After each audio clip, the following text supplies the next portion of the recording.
Afternoon students, and welcome to today's lecture.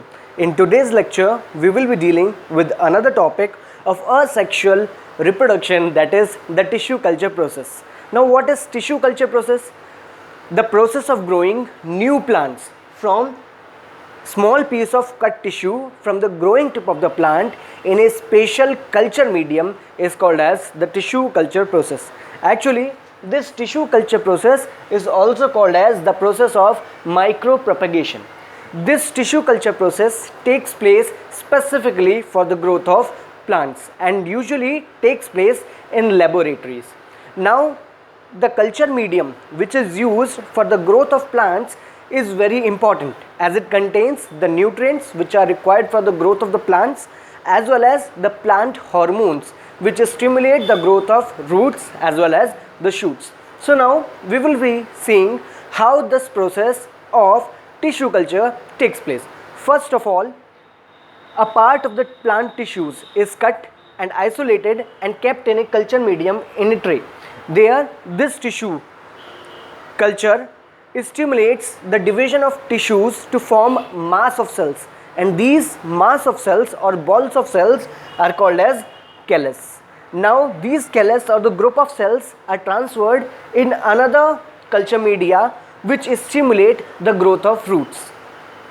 So these roots are very important as they absorb, as they facilitate or enhance the rate of absorption of nutrients from the culture media. Now once these tissues or cells have developed roots, these are transferred into another culture media which stimulates the growth of shoots.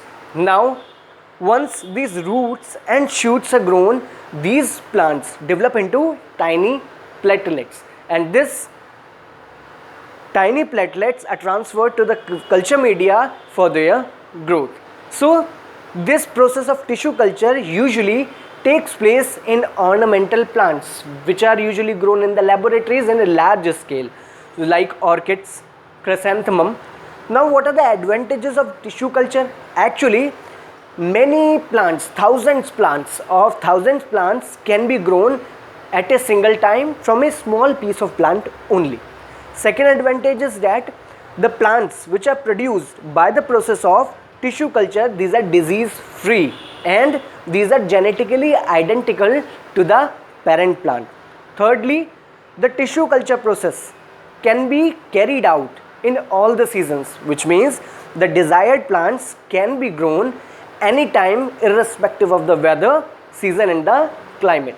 And the last, a very small space is required for the process of tissue culture to take place, and usually those plants which do not bear seeds can also be grown. So this was all about the process of tissue culture.